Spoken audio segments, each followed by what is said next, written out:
اللهم إنا نجعلك في نحور أعدائنا ونعوذ بك من شرورهم. اللهم بدد شملهم وفرق جمعهم وشتت كلماتهم وزلزل أقدامهم وسلط عليهم كلبا من كلابك يا قهار يا جبار يا منتقم يا الله يا الله يا الله. اللهم يا منزل الكتاب يا مجري السحاب يا هازم الأحزاب اهزمهم اهزمهم اهزمهم وانصرنا عليهم. Ya Allah, kami letakkan kamu di batang leher musuh-musuh kami, dan kami berlindung denganmu dari kejahatan mereka. Ya Allah, hancurkan kumpulan mereka. Ya Allah, pecahkan pakatan mereka. Ya Allah, leburkan pendirian mereka. Ya Allah, musnahkan langkah mereka. Cengkamkan anjing-anjingmu kepada mereka. Ya Allah yang maha memaksa, Ya Allah yang maha perkasa, Ya Allah yang maha membalas, Ya Allah, Ya Allah, Ya Allah. Yang turunkan kitab, yang gerakkan awan, yang tewaskan tentera azab. Kalahkan mereka, kalahkan mereka, kalahkan mereka, dan kemenangan untuk kami.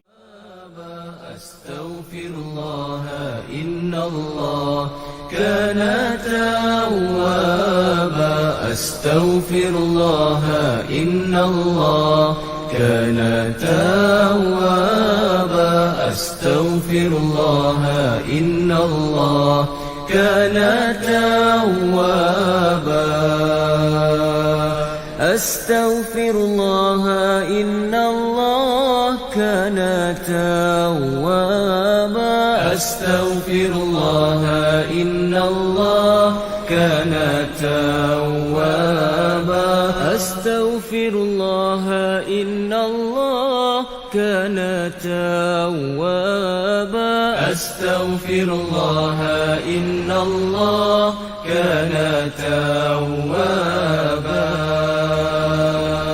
Astaghfirullah, innallah kana tawwaba. Astaghfirullah, innallah kana tawwaba. Astaghfirullah, innallah kana tawwaba.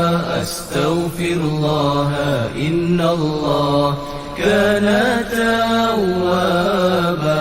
Astaghfirullah, innallah kana tawwaba. Astaghfirullah, innallah kana tawwaba. Astaghfirullah, innallah kana tawwaba. Astaghfirullah, innallah kana tawwaba. Astaghfirullah, innallah kana tawwaba. Astaghfirullah, innallah kana tawwaba. Astaghfirullah, innallah kana tawwaba. Astaghfirullah, innallah kana tawwaba.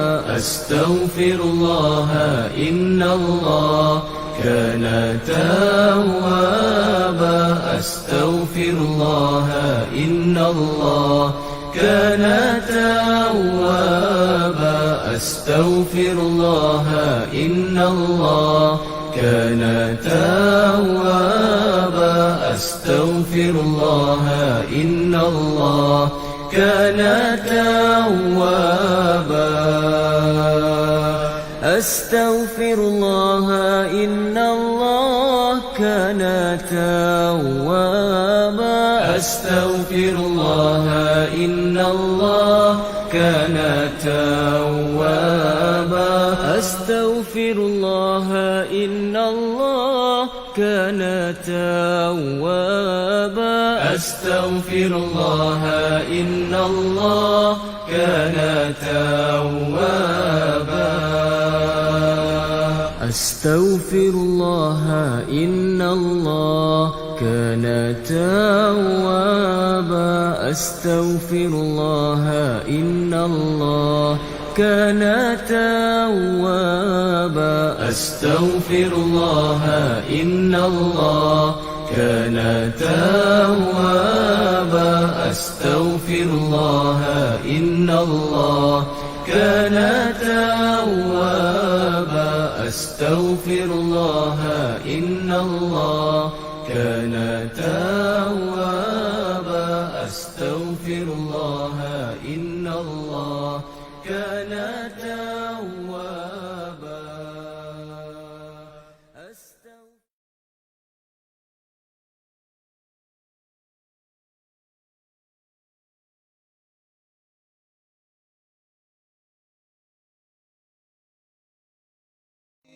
سبحان الله وبحمده سبحان الله العظيم سبحان الله وبحمده سبحان الله العظيم سبحان الله وبحمده سبحان الله العظيم سبحان الله وبحمده سبحان الله العظيم سبحان الله وبحمده سبحان الله العظيم سبحان الله وبحمده سبحان الله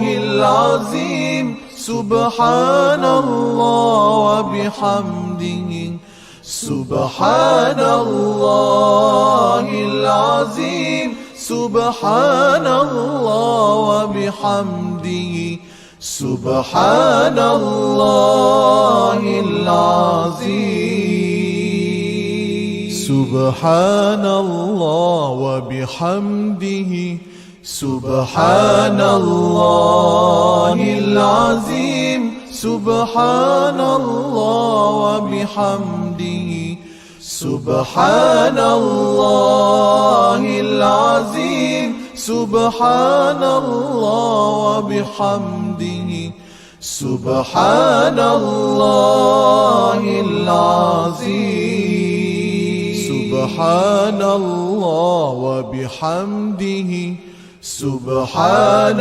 الله العظيم سبحان الله وبحمده سبحان الله العظيم سبحان الله وبحمده سبحان الله العظيم سبحان الله وبحمده سبحان الله العظيم سبحان الله وبحمده سبحان الله العظيم سبحان الله وبحمده سبحان الله العظيم. أعوذ بالله السميع العليم من الشيطان الرجيم.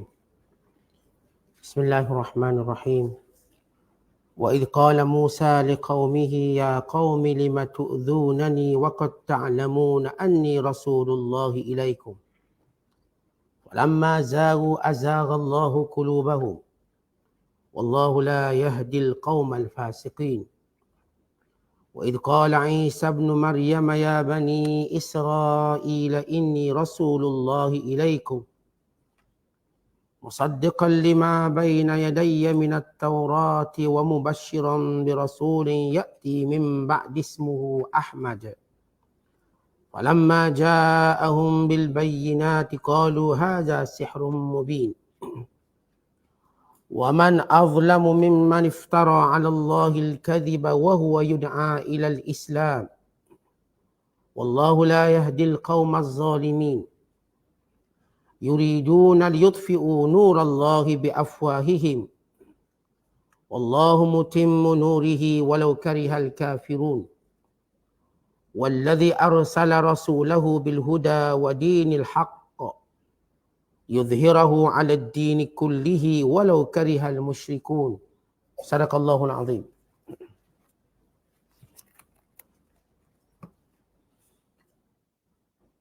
Dan ingatlah peristiwa ketika Nabi Musa AS berkata kepada kaumnya, wahai kaumku, mengapa kamu menyakiti daku?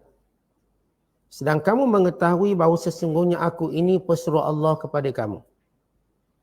Maka tak kala mereka menyeleweng dari kebenaran yang mereka sedia mengetahuinya, Allah selewengkan hati mereka dari mendapat hidayah petunjuk. Dan sememangnya Allah tidak memberi hidayah petunjuk kepada kaum yang fasik derhaka.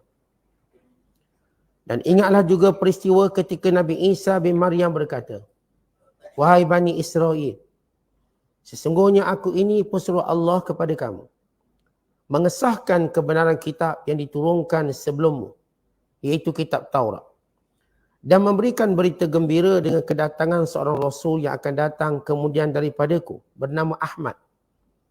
Maka tak kala ia datang kepada mereka, membawa keterangan yang jelas nyata, mereka berkata, ini ialah sihir yang jelas nyata.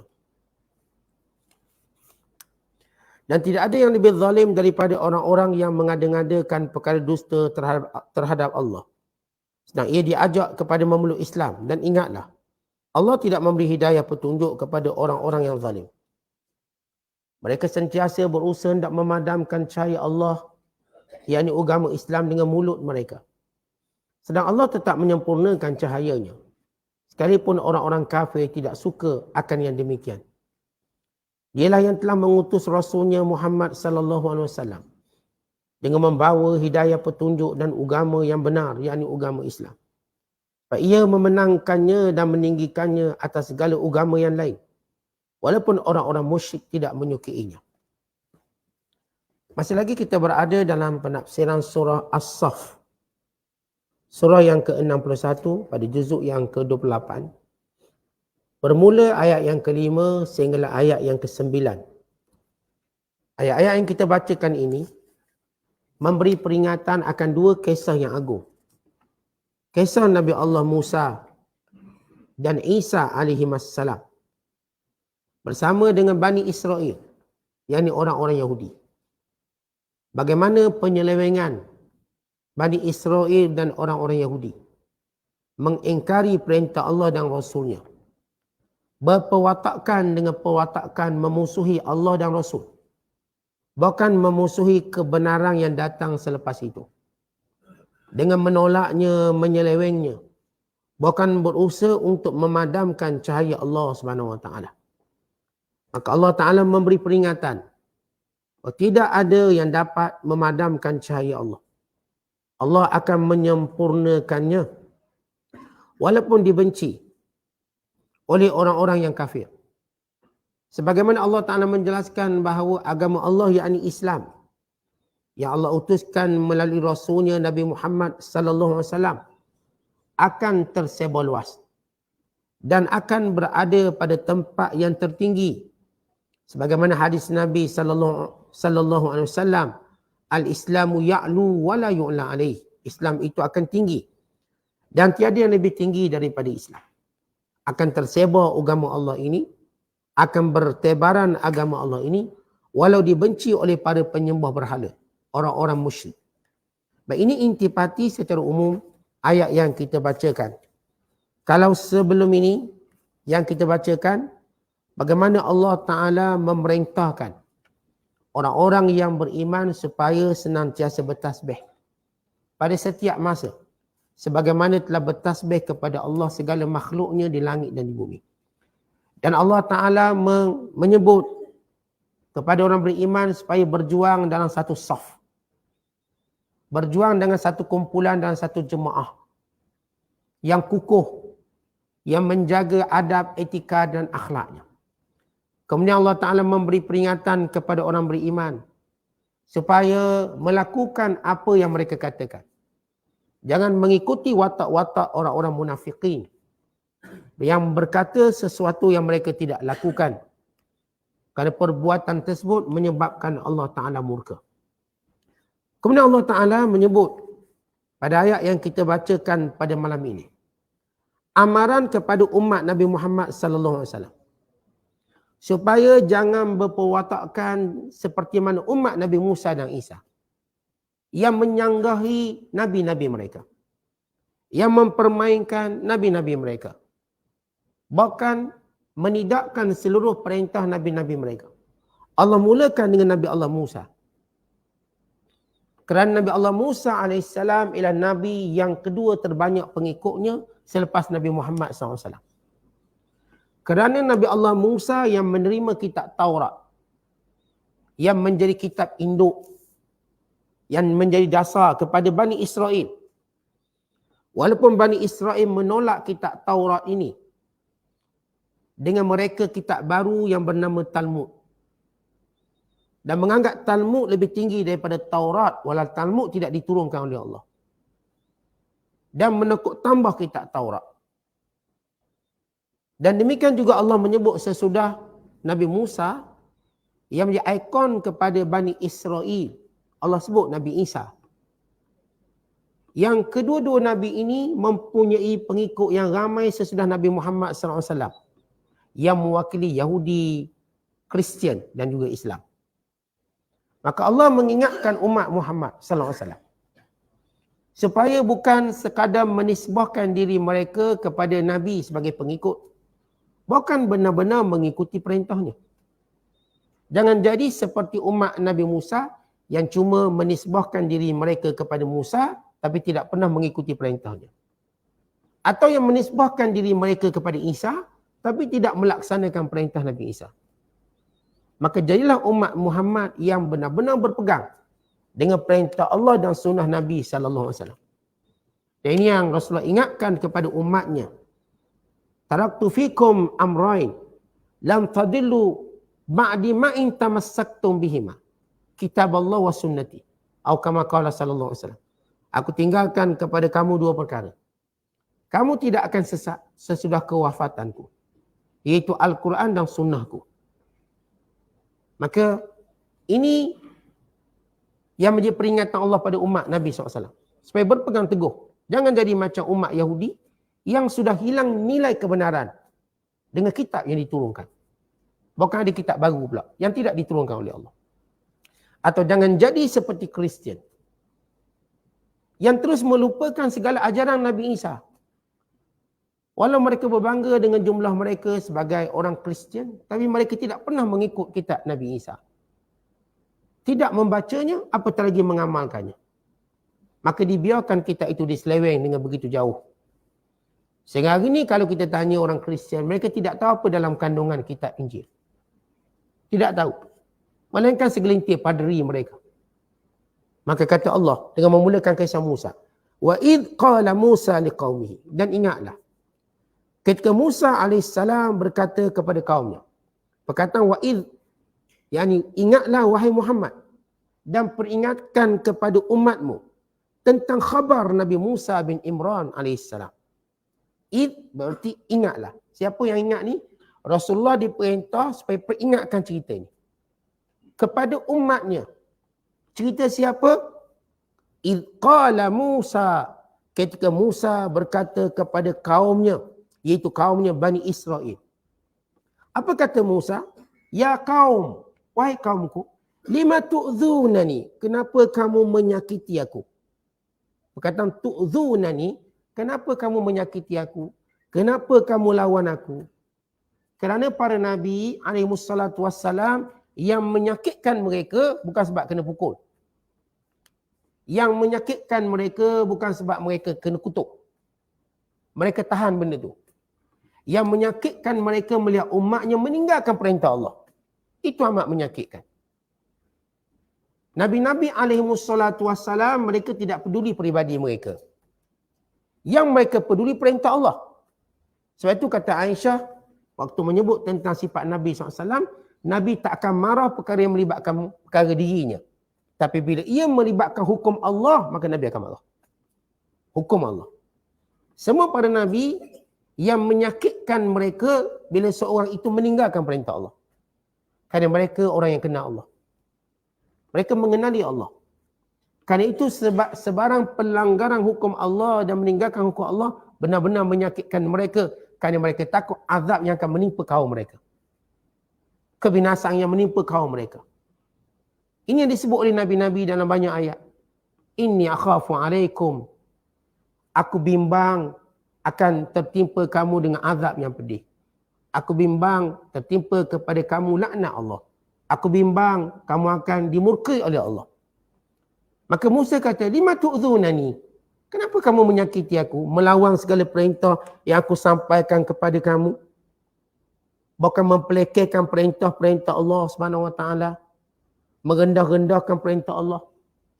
Bahkan mempersenda, mengubah. Bila Allah menyuruh Bani Israel untuk menyebut perkataan hittatun, yakni keampunan. Mereka sebut hintatun. Mereka sebut gandum. Ketika mana Allah SWT menyuruh mereka untuk masuk Baitul Maqdis dengan tunduk, humble, mereka masuk melalui punggung-punggung mereka dengan menghina orang yang kalah. Dan Islam ajar, bila mana kita menang, tidak menghina orang kalah. Bahkan tunduk. Tunduk dengan perasaan rendah diri, memohon ampun pada Allah dan memuji Allah. Itu yang Allah ajar Nabi SAW waktu membuka kota Mekah. Bila Allah menyatakan, Idza jaa nasrullahi wal fath wa ra'aitan nasa yadkhuluna fi dinillahi afwaja fasabbih bihamdi rabbika wastaghfir. Wahai Muhammad, pasti akan datang pertolongan Allah dan pembukaan kota Mekah. Dan kamu akan melihat manusia semuanya masuk agama Allah. Maka pujilah Allah. Dengan memujinya, bertasbih dengan memujinya dan mohon ampun pada Allah. Bahkan Rasulullah bila mana masuk Mekah, pada tahun pembukaan Nabi tunduk kepala dia. Dia masuk ke Mekah dia bukan dongak kepala. Bukan itu watak orang Islam, tunduk kepala. Tanda merendah diri dengan kurniaan kemenangan yang Allah berikan. Sambil Rasulullah bertasbih dan beristighfar. Itu cara kita menerima kemenangan. Kita tak terima kemenangan dengan bongkak, dengan angkuh, dengan sombong. Kerana kemenangan seumpama itu akan menjadikan orang ini tak akan berada lama di persada kemenangan. Mereka akan kalah. Maka Bani Israel ubah. Mereka mengubah segala-galanya. Maka kata Nabi Musa, kenapa kamu menyakiti aku? Sedangkan waqad ta'lamuna anni rasulullah ilaikum. Sedangkan kamu mengetahui aku Rasul. Yang sepatutnya Rasul dimuliakan, dipercayai, diikuti perintahnya. Bukan kamu melihat mukjizat-mukjizat yang membenarkan kerasulanku. Mukjizat laut terbelah kamu tengok. Mukjizat air terpancar daripada batu kamu lihat. Mukjizat tongkat menjadi ular kamu lihat. Mukjizat bala yang menimpa Fir'aun kamu lihat. Dengan darah, dengan belalang, dengan ribut taufan, dengan kemarau, dengan kutu yang menjatuhkan kerajaan Fir'aun. Bukan mukjizat kekalahan Fir'aun dengan bala tentera tanpa kamu melawan guna senjata.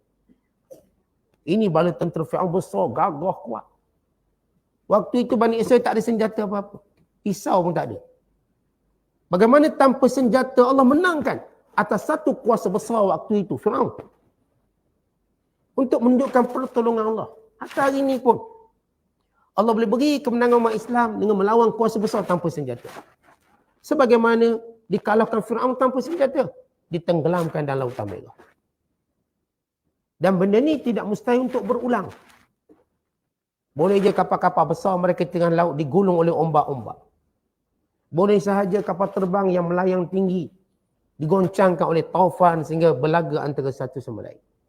Boleh saja Allah hantar ribut sehingga memenuhi pasir-pasir telinga dan mata mereka sebagaimana perang Ahzab. Semua itu kuasa Allah. Dan kita tidak pernah mengatakan ia mustahil, kan dia sudah berlaku. Dan ia juga pernah diberi amaran oleh Allah Ta'ala. Maka kata Nabi Musa, wa qad ta'lamun, kamu kan tahu, sedia maklum, anni rasulullahi ilaikum, aku ni rasul Allah. Nabi SAW, dia menyebut dalam satu hadis, rahmatullahi ala Musa, laqad udhiya bi aksara min haza fasabara. Moga Allah merahmati Nabi Musa. Dia disakiti oleh kaumnya namun dia tetap bersabar. Bayangkan kaumnya Bani Israel. Sebab itu Bani Israel atau Yahudi hari ini, jangan kata Yahudi, Bani Israel pun tak layak. Kata Bani Israel ini dia lebih baik sikit pada Yahudi. Kan nisbahnya kepada Nabi Allah Yaqub. Yahudi cuba nisbahnya nisbah kebanggaan. Bukan kepada Nabi Allah Yaqub sebagai nisbah kebanggaan. Bukan sebagai nisbah nasab. Bani Israel disebut dengan perkataan Bani, yakni anak-anak Israel, anak-anak Yaqub. Allah sebut dengan sebut anak-anak Yaqub. Bani Yahudi dia cuma nisbah kebanggaan sejarah. Ini secara keturunan. Yang ni pun Allah Ta'ala musnahkan Bani Israel. Apatah lagi yang cuba menisbahkan secara kemuliaan sejarah. Bahkan sejarah menunjukkan bahawa Bani Israel tidak pernah patuh pada Rasulnya. Untuk mereka tidak layak mengambil apapun keistimewaan dan mendakwa keistimewaan. Kerana manusia paling mulia ialah Rasul-Rasulnya. Tapi apa yang mereka lakukan pada Rasul-Rasulnya? Bermula dengan kisah Musa yang membawa kemuliaan kepada Bani Israel sesudah mereka dihina beratus tahun. Kita tahu Bani Israel mula nabinya ialah Yaqub AS. Bukan nisbah kemuliaannya kepada Ishak dan Ibrahim. Namun di mana Bani Israel diangkat ketika mana zaman Nabi Musa. Sebab mereka dihina teruk beratus tahun oleh Fir'aun. Dibunuh anak-anak mereka. Dibiarkan hidup anak perempuan mereka. Ditajwidkan, dikebulurkan mereka. Dipaksa mereka dengan kerja-kerja yang berat oleh Fir'aun. Ini malapetaka besar yang pernah menimpa dalam sejarah Fir'aun, dalam sejarah Bani Israel. Musa menyelamatkan mereka sebagai seorang rasul. Namun Musa yang menyelamatkan mereka tidak pernah dihargai. Bahkan mereka mundur Nabi Musa membunuh Nabi Harun. Bahkan mereka mundur Nabi Allah Musa AS dengan pelbagai tuduhan-tuduhan yang tidak layak bagi seorang Nabi dan Rasul. Bahkan mereka membantahnya. Bahkan mereka sentiasa mengubah segala perintah-perintah yang diturunkan. Waktu Nabi Musa membawa kitab Taurat dan menyuruh mereka berpegang dengan Taurat, mereka kata tak nak. Sami'na wa asaina. Kami dengar tapi kami tak nak ikut. Maka Allah Ta'ala mengangkat gunung untuk dihempapkan ke atas kepala mereka. Lalu barulah mereka berkata, qalu sami'na wa ata'na. Kami dengar.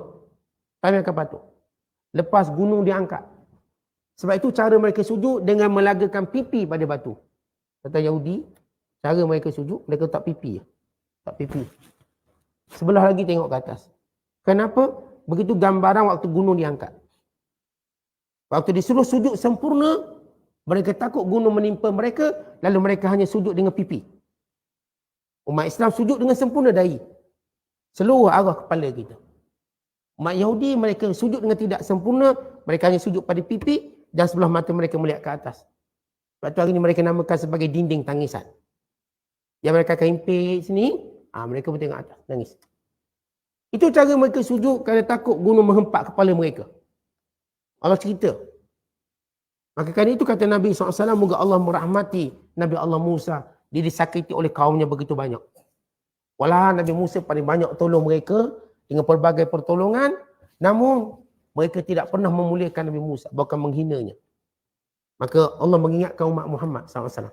Umat Islam. Jangan jadi seperti kaum Bani Israel kepada Nabinya Musa.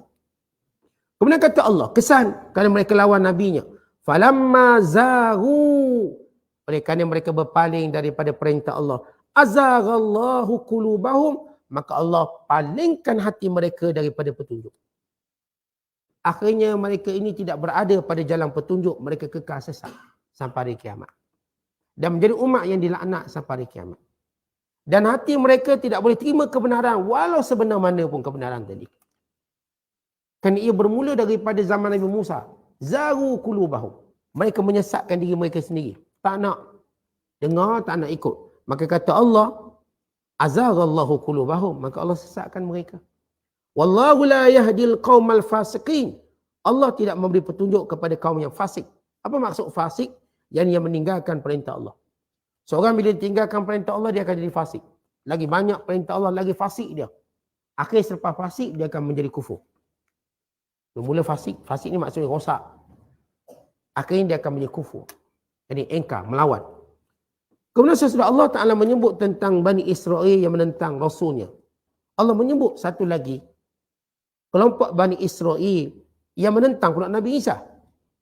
Wa idh qala Isa bin Maryam, dan ingatlah ketika Isa bin Maryam berkata, ya Bani Israel, wahai Bani Israel, wahai anak-anak Nabi Yaqub, inni Rasulullah ilaikum, aku Rasul Allah pada kamu. Musaddiqan lima baina yadayya minat Taurah, aku membenarkan apa yang telah diturunkan oleh Allah dalam kitab Taurat sebelum ini. Bila Nabi Allah Isa AS, bila Allah kata, wahai Muhammad, ingatlah peristiwa dan peringatkan kepada kaummu juga tentang khabar Nabi Isa ketika dia berkata kepada kaumnya, wahai Bani Israel, aku pesuruh Allah kepada kamu dengan membawa Injil. Dan aku tidak membawa sesuatu pun yang bertentangan dengan Taurat. Bahkan aku menyokong apa yang ada dalam Taurat dan aku menyempurnakannya. Kata kitab Injil ialah kitab yang membenarkan Taurat. Bahkan menyempurnakannya. Menyempurna apa? Pada benda-benda yang dilupa oleh Bani Israel. Maka datang Injil mengingatkan kembali. Pada benda-benda yang diubah. Maka datang Injil memperbaiki kembali. Dia umpama rumah yang dah rosak. Maka datang seorang arkitek, tolong baiki. Kontraktor, tolong baiki. Begitu nisbah Injil dengan Taurat. Tetapi kedua-dua kitab ini akan diselewengkan. Bila kedua-duanya sudah diselewengkan dengan begitu jauh, tidak boleh dibaiki lagi. Maka datang Al-Quran, menasahkan semuanya. Dan logiknya, bila benda dah tak boleh baiki, apa patut buat? Datangkan benda baru. Asal Taurat, waktu diselewengkan, antara Musa dengan Isa masih dekat jaraknya. Maka Isa memperbaiki Taurat. Yang ditokok tambah, yang dilupakan oleh mereka. Sebab-sebab yang pelbagai. Lalu datang Nabi Isa, aku Rasulullah menyempurnakan. Bukan membenarkan, musaddiqan baina yadayya minat Taurah. Aku datang menguatkan lagi kitab Taurat yang sudah sedia ada. Tapi akhirnya kedua kitab ini, dengan tempoh yang panjang antara jarak kitab ini dengan Nabi SAW, hampir 560 tahun. Kerosakannya tidak boleh diperbaiki lagi. Penyelewengannya tidak boleh lagi untuk diperbaiki. Kerana itu datang Al-Quran menasahkan semua kitab ini. Walaupun orang beriman diperintahkan beriman secara asas penurunan Taurat pada Musa dan Injil, bukan kitab yang ada hari ini. Asas penurunan tadi. Bahawa Nabi Allah Musa dikurniakan Taurat, Nabi Allah Isa dikurniakan Injil. Asas penurunan itu. Tapi bukan kitab yang ada hari ini. Kita tak boleh beriman kitab yang ada hari ini. Kita beriman pada asas kitab yang diturunkan. Yang diturunkan. Kerana penyelewengan dah teruk, dah belaga antara sama lain, version yang pelbagai, terjemahan yang pelbagai bahasa. Terjemahan pelbagai bahasa. Maka Allah Ta'ala turunkan Al-Quran dan menjamin penjagaannya dengan banyak cara. Al-Quran Allah turunkan, maka Allah jamin dengan banyak cara. Bila Allah menyebut, inna nahnu nazzalna dzik wa inna lahu lahafizun. Kami turunkan Al-Quran ini dan kami pelihara dengan sebaik-baiknya. Yang pertama dengan bahasa Arab. Yang kaya bahasanya. Yang kedua dengan penutur yang bercakap bahasa Arab. Penutur ini bukan sekadar bangsa Arab, tapi orang yang bercakap, yang belajar bahasa Arab. Yang menyebabkan dia dijaga Al-Quran. Yang ketiga dihafaz. Quran ini dihafal, tidak ada kitab yang dihafal sehebat Al-Quran. Tidak ada. Baik Injil, baik Taurat yang sebelum ini yang diturunkan. Atau mana-mana buku, perundangan dan sebagainya. Manakah Al-Quran dihafal oleh orang yang tahu bahasanya dan tak tahu bahasanya. Dan yang keempat dengan bacaannya. Dibaca. Dalam sembahyang, luar sembahyang. Dibaca. Yang kelima dengan tafsirnya. Ditafsir oleh ulama. Yang keenam dengan hukum hakamnya yang diamalkan. Hukum hakam yang diamalkan. Dan yang seterusnya ialah dengan ilmunya. Ilmu yang terkandung dalam Al-Quran. Yang bersifat sains ke, bersifat sejarah, apa sahaja. Maka menjadikan Quran itu terpelihara sampai hari kiamat. Terjaga. Dan seterusnya dengan penulisannya. Quran itu ditulis. Dengan mushaf-mushaf yang berbagai. Ditulis. Yang mushaf yang kita tengok dicetak, Saudi cetak ke, Malaysia cetak ke, negara lain cetak ke, hatta kalangan pelajar yang tulis Quran. Kita kalau ambil subjek Quran, esei dia kena tulis balik. Siap yang hafal Quran, dia kena tulis Quran di sendiri. Dia kena tulis Quran di sendiri. Penulisannya. Maka Allah Ta'ala jaga. Ini beberapa sebab. Bagaimana Quran itu dijaga yang tidak berlaku pada Taurat dan Injil? Maka kitab Taurat dan Injil ini telah diselewengkan oleh kaumnya. Bila Allah Ta'ala cerita, Nabi Isa berkata kepada kaumnya selepas itu, wa mubasysyiran bi rasulin ya'ti min ba'di ismuhu Ahmad. Dan aku bawa berita tentang datang seorang rasul selepasku bernama Ahmad. Akhirnya Bani Israel, bahkan orang Yahudi dan orang Nasrani melupakan nama Ahmad ini. Mereka mengubahnya, mereka memindanya. Baik, kenapa dia sebut Ahmad bukannya Muhammad? Apa maksud Ahmad?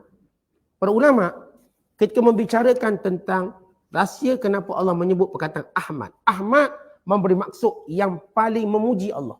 Ahmadu. Daripada Hamida Yahmadu. Ahmadu. Hadza Ahmadun Nas. Ini orang paling banyak puji manusia lain. Atau Ahmadun Nas paling banyak puji Allah. Maka semua Nabi-Nabi ini sifat mereka memuji Allah. Hamiduna lillah. Tetapi Nabi Muhammad SAW menjadi orang yang paling banyak memuji Allah. Ahmad. Manakala perkataan Muhammad pula memberi maksud seorang yang dipuji. Humida, seorang yang dipuji. Muhammad. Ahmad artinya yang memuji.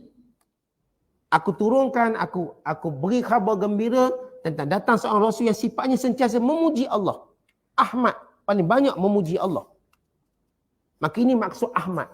Merujuk kepada sifat. Kepada Nabi SAW. Kerana Rasulullah ialah hamba Allah yang paling banyak memuji Allah dalam semua keadaan. Disebut dalam hadis yang lain. Bila Rasulullah menyatakan, dalam hadis Bukhari, Muslim daripada Jubair bin Mut'im katanya. Aku mendengar Nabi SAW bersabda. Innali asma'a. Aku ada banyak nama. Ana Muhammad. Akulah Muhammad. Wa ana Ahmad. Dan akulah Ahmad. Wa anal mahi. Akulah yang menyucikan, yang membersihkan. Alladhi yamhullahu bihil kufr. Yang dengannya aku menghapuskan, menyucikan segala kekufuran. Aku hapuskan kekufuran. Wa anal hasyir. Akulah orang yang menghimpunkan. Alladhi yuhsyarun nas ala qadami. Iaitu yang dihimpunkan seluruh manusia selepasku. Wa anal aqib. Akulah Rasul penutup, aqib. Yang merupakan Nabi yang terakhir yang datang. Daripada Nabi-Nabi yang diutuskan.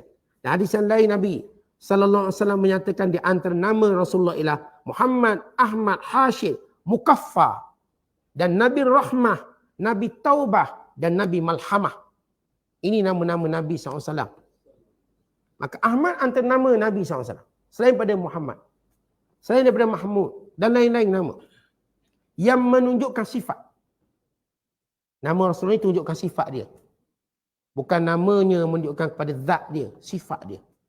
Rasulullah ni Ahmad. Apa maksud Ahmad? Yang paling banyak memuji Allah. Muhammad maksud yang dipuji. Dengan akhlaknya. Dengan perilakunya. Dengan tindakannya. Tak ada satu pun akhlak Rasulullah yang keji. Tak ada satu pun perkataan Rasulullah yang keji. Kalau keji, nescaya orang kafir dah guna benda tu untuk disebarkan. Mereka tak jumpa. Mereka cari hal-hal lain. Mereka cerita bab Rasulullah kahwin, bab tu mereka cuba cari. Pada benda yang tak pernah salah. Atau bila mereka menyebut Nabi SAW berkahwin dengan Aisyah. Kalaulah perbuatan itu salah, yang pertama yang akan menghina Rasulullah Abu Jahal dan Abu Lahab. Pada zaman tu tak salah. Macam kita lah. Contoh kita, kalau tengok dulu kan kita tak ada undang-undang perkahwinan. Bolehlah kahwin umur 11 tahun, 12 tahun. Boleh kahwin? Boleh. Mungkin mak-mak kita dulu kahwin umur 11 tahun, 12 tahun. Hari ni kita buat undang-undang. Perempuan nak kahwin umur berapa? 16. Laki nak kahwin umur berapa? 18. Hari ni kalaulah kita kahwin kurang pada tu baru dianggap salah. Sebab baru dibuat undang-undang. Kita buat undang-undang. Kalau sebelum ni tak ada undang-undang, adakah kita salah? Contoh ni jalan raya depan ni, sebelum ada lampu isyarat, kita lalu straight je. Salah tak salah? Tak salah, tak ada lampu isyarat. Bila dah ada lampu isyarat, dan warnanya merah, langgar salah tak salah? Salah. Dulu tuan-tuan parking mengata, masa zaman tak kena bayaran, salah tak salah? Tak salah. Tapi bila dimula kenakan bayaran, kupon, tuan-tuan tak bayar, barulah salah. Takkan nak cerita, awak dulu pun parking tak bayar. Lah, dulu mana ada bayar? Dia punya sistem begitu. Kalau perkahwinan Rasulullah SAW dengan Aisyah itu salah, yang pertama akan kritik Rasulullah ialah musuh zaman dia. Abu Jahal, Abu Lahab. Tak ada. Hari ni mereka nak kritik. Kerana mereka baru buat undang-undang. Maka kalau macam tu, kita boleh buat undang-undang salahkan orang dulu. Senang. Undang-undang ni buat, barulah berlaku kesalahan. Belum ada undang-undang, tak akan kata salah. Takkan kata salah. Contoh dulu tak bayar cukai tanah. Belum ada undang-undang cukai tanah. Tak apalah, tak bayar. Dulu tebas-tebas tanah jadi tanah kita. Boleh tak? Salah tak? Tak salah. Sekarang jangan buat. Nanti kena tebas kepala. Sekarang dah tanah orang belaka digezetkan. Ini semua tanah kerajaan. Ini semua tanah ni Ahmad Albak punya. Ini sekarang. Dulu semua tanah, tuan-tuan teroka, tuan-tuan punya. Undang-undang dulu gitu. Tuan-tuan teroka 10 hektar, 10 hektar dia bagi. Ambil lah awak 10 hektar. Dia tak tanya banyak pun. Bahkan dia suruh, boleh tak teroka lagi? Ambil lagi. Hari ni tak boleh. Hari ni kalau digazet itu tanah dia, semua. Bukan kata tanah. Sungai dia punya, laut dia punya. Habis dia punya. Ni udara atas pun dia punya. Nak terbang atas pun kena minta izin dia. Sebab dia dah buat undang-undang. Dulu tak ada undang-undang. Jadi, waktu kritik Rasulullah pada benda yang tidak salah zamannya, maka ini kebodohan yang jelas. Kebodohan yang jelas. Tapi mereka tak boleh kritik kepribadian Rasulullah. Yang akhlak ni tuan-tuan, dia sama je setiap zaman. Akhlak dia tak ada beza zaman-zaman. Sama je. Kalau sebut cakap benar, dulu sekarang sama je. Kalau kita sebut akhlak rendah diri, menghormati orang tua, dulu sekarang sama je. Maka yang tu mereka tak jumpa untuk mengkritik Nabi SAW. Tak ada. Nak kritik kat mana? Mereka nak kritik Rasulullah kahwin ramai. Tuan-tuan dulu tak ada undang-undang marah kahwin ramai. Budaya masyarakat tak ada masalah pun. Okey. Bukan satu benda yang aib. Yang aib yang tak kahwin ramai itu aib. Nampak takut. Dulu.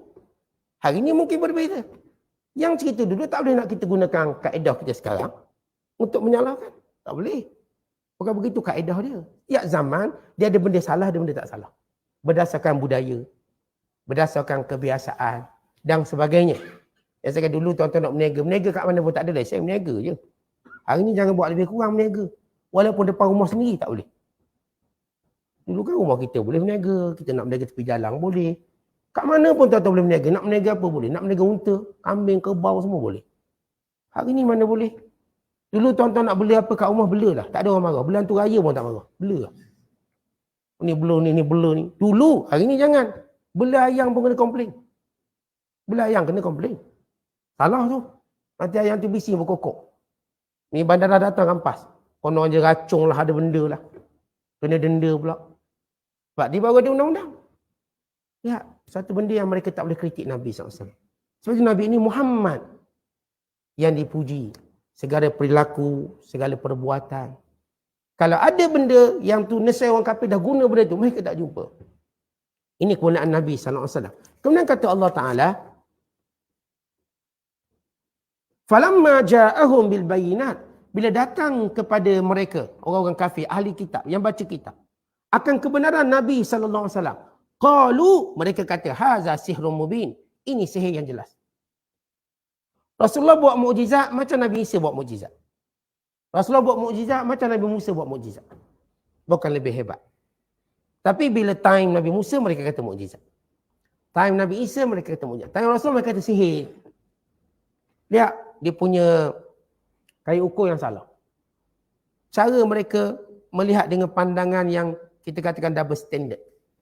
Hanya kerana ingin menolak kebenaran. Nak tolak kebenaran. Bila sampai pada Nabi Musa, oh ini hebat, Nabi Isa ini hebat. Semua mukjizatnya diagungkan sehingga mengangkat Nabi Isa jadi Tuhan. Tapi bila sampai pada Rasul, oh sihir. Maka Allah menyatakan kebenaran bila datang. Kerana mereka tak mampu tolak, lalu mereka kata ini sihir. Baik dua, sama ada umat Nabi Musa atau umat Nabi Isa. Yang kedua-dua umat ini yang clash dengan Rasulullah sampai hari ini. Yang membentuk Kristian dan Yahudi. Persaingan. Tapi Allah sebut dalam ayat kita baca ada satu lagi agama yang dia bersaing. Bersaing kepada kebenaran, nak tolak kebenaran. Pertama, Yahudi. Dengan mastermind mereka. Yang kedua, orang-orang Kristian. Dengan kejahilan mereka. Yang ketiga, pada penyembah berhala. Dengan kebencian mereka. Yang si Yahudi dengan hasad mereka. Yang si Kristian dengan kejahilan mereka. Yang si penyembah berhala dengan kebencian mereka. Benci. Lepas tu tuan-tuan tengok watak Hindu penyembah berhala dengan watak Yahudi serupa dalam benci umat Islam. Mereka watak orang Islam mereka ni jahil. Dapat maklumat macam ni, berubah sikit. Jahil. Lepas tu kita lihat hari ni warga bila mereka melihat kesan peperangan di Gaza, sebahagian besar masyarakat barat sudah berubah. Kalangan orang Kristian ni. Berubah. Mereka mula tengok gambar kanak-kanak, sekian-sekian. Mula mereka macam terdiam. Untuk menyebut ataupun untuk menyokong. Ada seorang jutawan terkenal di berita. Dia jual semua saham dia dalam syarikat Israel. Sebab dia tidak akan menyokong sebagai bentuk pembunuhan kanak-kanak. Padahal dia Kristian. Dia jual semua saham. Dia suruh partner dia semua jual saham kat Israel. Ini jutawan terkenal di berita. Kita suruh jangan beli burger pun tak boleh. Dia ni kaya ni jual saham terus. Takut pembabitan ni. Tak nak sebahat. Yang kita katakan orang-orang Kristian ni tuan-tuan sekalian. Sebahagian mereka yang kita sebut mereka ni jahil. Dari kebenaran yang sampai kepada mereka. Kerana dua golongan yang membenci dan yang dengki ini telah mengubah maklumat sampai kepada orang yang jahil ini. Tetapi disebut dalam hadis. Nabi kata, la yanzilanna ibnu Maryam hakaman adilan. Falyukassiranna as-saliba wa la yaqtulanna al-khinzir wa la yad'anna al-jizyata wa la tutrakanna al-khilas. Fala yus'a 'alayha wa la tadhhabanna ash-shahna' wat-tabaghud wat-tahasud. Wa la yad'una ila al-mal fala yaqbaluhu ahadun. Disebut dalam satu hadis bahawa bila mana turunnya Nabi Isa AS, maka kesemua orang-orang Kristian ini akan memeluk Islam. Semua mereka. Kata Nabi SAW, akan turun anak Maryam. Menjadi pemimpin. Bukan jadi penasihat, pemimpin. Nabi ini jadi pemimpin. Yang adil. Dia akan memecahkan, mematahkan salib, membunuh babi. Dan menghilangkan cukai. Tak ada cukai. LHDN dah tak ada. Semua tak ada. Cukai jizyah tak ada. Namanya cukai semua tak ada. Bila Nabi Isa turun. Kalau LHD yang ada tu, mana Nabi Isa tak turun lagi dah tu. Yang cukai-cukai ni semua tak ada. Baik nama jizyah, baik nama cukai tanah. Majlis bandaraya pun tak ada juga. Yang geng-geng cukai ni semua tak ada. Dan Nabi Isa akan buang segala cukai-cukai. Biasa orang kerja cukai nak kerja apa? Ada kerja lain lah yang bimbang. Ada kerja lain. Cukai tu tak ada. Bila turun Nabi Isa AS. Dan kata Nabi SAW lagi. Akan hilang perasaan kebencian, kemarahan dan hasad. Dan manusia tidak lagi memandang kepada harta. Tidak ada seorang pun yang ingin menerima harta. Maksud zaman ni tuan-tuan, harta tu tak ada nilai. Apa benda yang ada nilai? Amal soleh. Harta tak ada nilai. Zaman orang tinggalkan amal soleh, yang paling bahagia harta. Waktu tuan-tuan melihat harta tu menjadi nilai paling tinggi, kerana orang dah tinggal banyak amal soleh. Tapi zaman di mana amal soleh menjadi paling mulia, orang tinggalkan harta. Tak nak. Kerana semua orang melihat kemuliaan akhirat. Datang keberkatan rezeki. Sehingga dia kata Nabi SAW, akan ditinggalkan unta-unta muda dan tidak ada yang mempedulikannya. Maknanya orang tak peduli sangat bab harta. Kalau sebut unta ni, kalau unta dia peringkat muda, dia akan jaga elok-elok sebab harga dia mahal. Dipanggil dalam bahasa Arab sebagai kilas. Kilas artinya unta-unta muda. Unta-unta betina yang jadi baka, unta-unta jantan yang jadi baka. Mereka pelihara sungguh-sungguh ni, harga mahal. Tapi bila turun Nabi Isa, orang tak peduli benda tu. Kenapa? Kerana orang melihat pada amal soleh. Ini cerita antara 3 agama, Yahudi, pembenci, pendengki yang akan dihapuskan oleh umat Islam. Dan penyembah berhala juga akan dimusnahkan oleh umat Islam. Dan orang yang sesat Kristian akan beriman.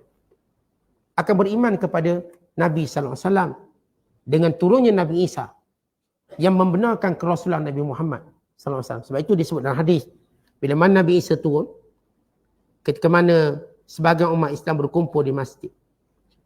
Lalu pemimpin di kalangan umat Islam mengenali Nabi Isa. Lalu menyuruh Nabi Isa menjadi imam. Tapi Nabi Isa menolak. Supaya tidak disangka bahawa Nabi Isa itu membawa syariat baru. Maka yang di imam itu kata Rasulullah ialah di kalangan kamu. Kalangan umat aku. Nabi Isa duduk belakang jadi makmum. Kenapa Nabi Isa mula-mula turun jadi makmum? Untuk menunjukkan Nabi Isa dia tak bawa satu syariat baru. Dia menegaskan syariat Nabi Muhammad SAW. Maka dia pun solat bersama dengan umat SAW, umat Muhammad. Kemudian selepas itu baru jadi imam. Kenapa? Kalaulah Nabi Isa jadi imam, bagaimana orang tertanya-tanya, ni solat macam mana ni? Pasti orang tertanya-tanya. Cara dia. Kan dia Nabi. Dia pembawa syariat. Tapi bila Nabi Isa mula turun, dia jadi makmum terlebih dahulu, maka semua orang tahu Nabi Isa dia akan ikut syariat Rasulullah SAW. Tak ada bezanya. Maka dia semayang, selepas itu dia belakang umat Muhammad SAW dan kemudian dia memimpin umat Islam. Dan mengajar ataupun membawa kepada keislaman seluruh penganut-penganut Kristian. Maka ini disebut dalam hadis-hadis Nabi SAW. Kemudian kata Allah, وَمَنْ أَظْلَمُ مِمَّنِ افْتَرَى عَلَى اللَّهِ الْكَذِبَ وَهُوَ يُدْعَى إِلَى الْإِسْلَامِ وَاللَّهُ لَا يَهْدِي الْقَوْمَ الظَّالِمِينَ. Siapakah orang yang paling zalim? Yang melakukan penipuan, pembohongan kepada Allah. Sedangkan dia diajak kepada kebenaran Islam, Allah tak akan beri petunjuk pada orang zalim. Tetapi Allah Ta'ala menjelaskan, mereka ini bukan sekadar menolak Islam. Mereka cuba untuk mengubah Islam sebagaimana mereka ubah Taurat dan Injil sebelum itu. Mereka cuba ubah. Melakukan pembohongan atas nama Allah dan Rasul. Mereka buat macam-macam untuk orang menerima Islam yang palsu. Tetapi mereka mungkin berjaya melakukannya pada agama Yahudi dan Kristian. Sebab ia tidak dipelihara. Tapi tidak akan mampu sesiapa pun menyeleweng Islam. Tak akan mampu. Semenjak zaman Rasulullah kita terima Quran macam tu, dia jadi macam tu. Semenjak zaman Rasulullah kita terima solat 5 waktu, dia macam tu. Semenjak zaman Rasulullah kita terima umrah dan haji macam tu, dia jadi macam tu. Semenjak zaman Rasulullah kita terima ibadat korban macam tu, dia jadi macam tu. Tak ada orang boleh ubah.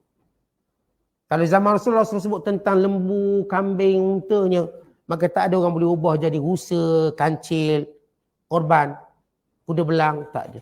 Walau sekuasa mana pun dia.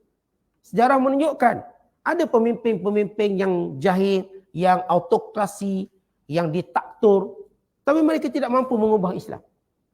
Walaupun mereka tutup masjid, mereka buat itu dan ini, mereka tidak boleh ubah. Mereka boleh tahan seketika pengamalan Islam.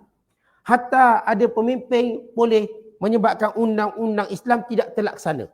Namun undang-undang Islam itu tetap dalam pengetahuan orang Islam. Kita semua tahu mencuri potong tangan. Itu undang-undang Islam. Walau tak dibuat. Kita semua tahu bila berzina, maka dia akan sebab sekata orang. Walau tidak dibuat. Benda lain, tuan-tuan, undang-undang lain, kalau dah tak dibuat, akan dilupakan.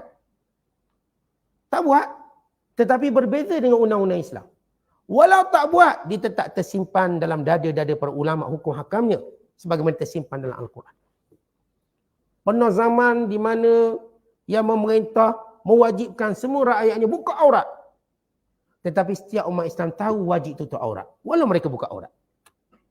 Kita tanya orang yang tak pakai tudung tu. Ya dia abai itu hadiah lah. Tapi tanya, sebenarnya nak tanya ni Kak. Aurat tutup wajib tak? Dia kata wajib, cuma dia tak nak tutup. Arti hukum tak boleh ubah. Walau dia tu tak nak buat. Kita tanya orang tak semayang. Semayang wajib. Dia kata semayang wajib. Kenapa tak semayang? Saya tak nak semayang. Kita tanya orang Islam yang berjudi tu. Ni berjudi haram. Haram. Kenapa buat berjudi? Imam belum kuat. Memang haram. Artinya, tak ada benda dalam Islam boleh diubah. Walaupun manusia itu berubah. Tapi undang-undang tak berubah. Walaupun umat Islam pernah dihalang baca Quran. Sebagaimana berlaku di Turki. Dihalang baca Quran, dihalang hafal Quran. Tapi Quran tak boleh diubah. Tak boleh diubah. Hatta yang Turki pernah ubah azan di bahasa Turki. Tapi dia tak boleh diubah. Tetap azannya dalam bahasa Arab. Datanglah pemimpin seteruk mana pun dia. Cuba ubah Islam. Tak boleh. Mereka sudah mencuba. Akan kembali pada asal balik. Hari ni kita pergi Turki, kita dengar azan-azan yang merdu. Bahasa Arab. Tak boleh nak ubah. Kan kalau kita pergi muzium dia. Ada seorang yang kerjanya cuma baca Quran 24 jam. Saya kata kalau tutup muzium pun baca. Dia baca. Dia memang dibayar gaji, baca Quran 24 jam. Tapi dia ada shift lah 6 orang. Baca. Kita masuk muzium dia baca Quran, tukar. Bukan kaset, orang baca. Live dia baca. Lepas tu ubah orang lain pula. Ubah orang lain pula. Ubah orang lain pula. 24 jam baca Quran. Hari ini negara yang pernah mengharamkan baca Quran. Apakah mereka boleh ubah? Tak boleh ubah. Tuan-tuan ni orang kafir datang jajah kita. British datang. Sebelum itu Belanda. Sebelum itu Portugis. Mereka cuba untuk ubah agama kita. Boleh? Tak boleh. Kekal. Kita lama kena jajah 400 tahun. Kalau ikut 400 tahun ni logiknya dia tak ada orang Islam. Dengan penjajahan. Dengan kuasa yang mereka gunakan. Dengan sistem pendidikan yang mereka ubah. Dulu fikir pun cara kepala Inggeris. Lepas mesyuarat togok Arab dulu. Tua-tua pun pakai seluar pendek, pakai skirt. Dulu. Janggut ni seluar pendek. Dulu sekolah. Tingkatan 6. Ni geng-geng yang sempat. Tahulah. Janggut ni jambang. Tapi pakai seluar pendek sekolah. Pakai skirt dulu. Mereka cuba ubah. Ada belaka benda-benda ni. Tapi apakah mereka boleh ubah? Tak boleh. Kembali balik pada Islam. Masuk era 80-an, era 90-an kembali. Sekolah rendah pakai seluar panjang balik. Pakai seluar panjang balik. Tak ada pun kita cerita orang pakai seluar pendek. Ini pemberita yang dulu semua hampir tak pakai tudung, hari pakai tudung mereka. Lihat bagaimana mereka tak boleh ubah. Itu kalau kita tanya pramugari yang dalam kapal terbang tak pakai tudung. Kak, tudung wajib? Wajib. Akak lepas pensi akak pakai lah. Macam tu. Dia cakap. Habis je dia punya kontrak pramugari tu, tu pakai tudung. Dia pun ada tahfiz juga. Sponsor tahfiz. Dia tahu betul salah. Masa tak mampu buat itu hal lain. Ini nak cerita bagaimana Islam terpelihara. Orang kafir cuba. Sebab tu kata Allah. Siapakah yang lebih zalim daripada yang cuba mengubah kebenaran Islam? Cuba ubah. Tapi Allah Ta'ala tak akan beri petunjuk pada orang zalim. Yang tak akan memenangkan orang zalim. Yuridun. Mereka ingin. Liyutfi'u nur Allah. Nak padam cahaya Allah. Dengan mulut-mulut mereka. Kalau hari ini diterjemah dengan media-media mereka. Dengan media-media mereka. Allah tetap menyempurnakan cahaya agamanya. Walau dibenci oleh orang kafir. Kata bila Allah kata orang kafir cuba memadamkan cahaya Islam daripada berselerak atau daripada menerangi tempat-tempat yang gelap. Mereka cuba macam-macam dengan mulut mereka, dengan fitnah, dengan media. Mereka reka khas media. Kita tahu Yahudi pegang betul media. Untuk menunjukkan Islam ni jahat, ganas, buruk. Sentiasa melihat Islam ni walaupun Islam itu menjadi mangsa, dianggap Islam lah yang penyebabnya. Mereka cuba guna media, semua media. Tuan-tuan, apakah berjaya? Mereka ada CNN, mereka ada ABC, mereka ada kita kata BBC, mereka ada semua ni broadcasting yang macam-macam. Dalam bahasa Arab, dalam bahasa Inggeris, dalam bahasa sekian-sekian. Mereka bayar. Ni pendedahan terkini influencer mengatakan kami dibayar oleh pelobby Yahudi $5,000 untuk buat konten memburuk-burukkan Hamas dan orang Palestin. Semua influencer dipanggil untuk buat konten memburuk-burukkan apa yang berlaku di Palestin hari ini dengan menyalahkan orang Islam. Kata kami tak akan gadaikan prinsip kami. Ramai influencer keluar, dia up status, surat-surat tawaran oleh pelobby-pelobby Yahudi. Suruh tipu. Tentang kita orang Islam tak terdesak macam tu. Nak upah orang. Sendiri buat, sendiri rasa tanggungjawab. Tapi mereka guna macam-macam cara duit. Apakah mereka berjaya? Tidak berjaya. Media-media bebas ini, yang Allah tunjukkan hari ini, gambaran untuk memenangkan mereka sudah pun berakhir.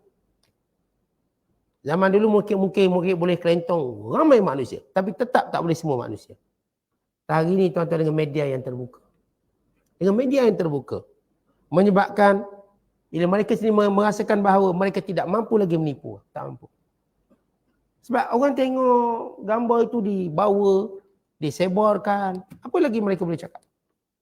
Mereka tak mampu cakap apa-apa. Bahkan banyak negara-negara yang sudah melihat, khususnya kawasan-kawasan Afrika. Dan walaupun Afrika ni miskin tapi tak boleh beli. Tak boleh dibeli mereka sampai peringkat putuskan hubungan. Ini menunjukkan bagaimana usaha mereka memadamkan cahaya Allah tidak akan berjaya. Allah akan sempurnakan. Sebab itu kita dah sebut selalu, Islam ni agama paling banyak difitnah. Kalau sebut pengganas, orang tak pernah pun kata Buddha ganas, Hindu ganas, walaupun mereka buat macam-macam. Kristian ganas. Mereka tetap kata kami lawan pengganas macam tu. Dirobohkan masjid kan ada pengganas. Itu dia punya naratif mereka. Tapi apakah umat Islam berkurangan? Apakah jati diri umat Islam berkurang? Umat Islam makin kuat, makin semangat. Ya, ada seorang nurse daripada Amerika Syarikat.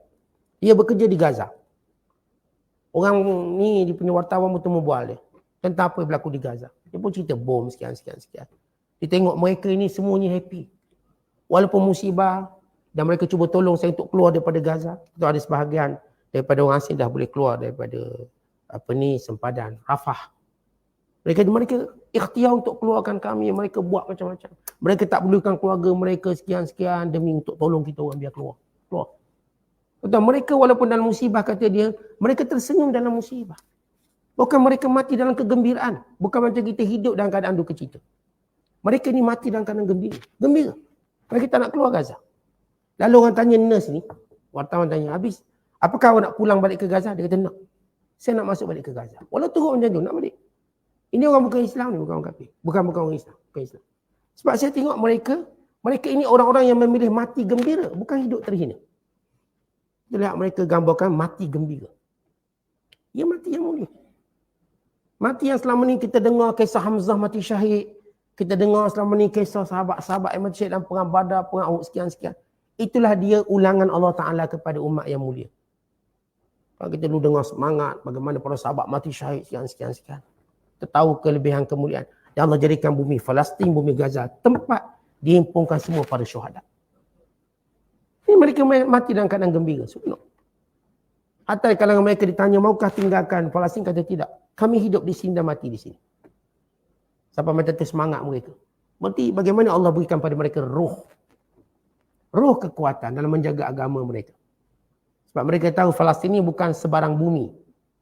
Ia adalah amanah umat Islam pada mereka untuk menjaga Baitul Maqdis. Dan untuk menjaga musuh yang paling jahat dalam sejarah manusia, Yahudi. Yang menjadi pembantu-pembantu Dajjal bila keluar Dajjal. Contoh kalau sebut pembantu Dajjal ni jahat sekali lah. Dajjal bila ambil pembantu dia paling jahat sekali. Yang jahat sikit-sikit tak jadi pembantu dia. Yang jahat banyak. Makanya dia penyokong Dajjal ni. Maka lihat, mereka umat yang berlawan dengan kelompok yang paling jahat dalam dunia.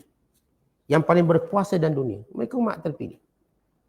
Maka usaha mereka memadamkan cahaya Allah gagal. Kalau kata Allah, wallahu mutimmu nurihi, Allah tetap menyempurnakan cahayanya walau dibenci oleh orang kafir. Huwallazi, dan dia Allah yang mengutuskan Rasulnya Muhammad sallallahu alaihi wasallam dengan petunjuk dan agama yang benar.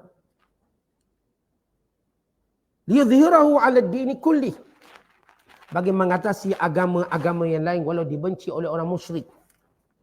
Kenapa Allah sebut di sini perkataan musyrikin di sini? Lepas cerita tentang kaum Musa, kaum Isa. Musyrik, kita dah sebut tadi. Ini kelompok yang ketiga yang membenci Islam. Yang memusuhi Islam, ini kelompok dia. Bermula Yahudi dengan hasadnya, dan Kristian dengan kejahilannya, dan musyrik penyembah berhala dengan kebenciannya.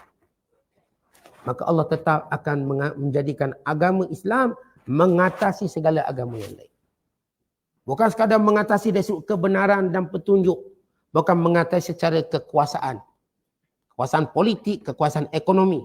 Ini janji Allah. Dan apa yang Allah janji ini sudah pun berlaku kepada sebagian umat sebelum ini. Dan akan berulang kepada umat yang akan datang yang memiliki ciri-ciri kemenangan. Yang memiliki ciri hamba Allah sebagaimana hamba Allah yang terdahulu. Wallahu a'lam bishawab. Assalamualaikum warahmatullahi wabarakatuh.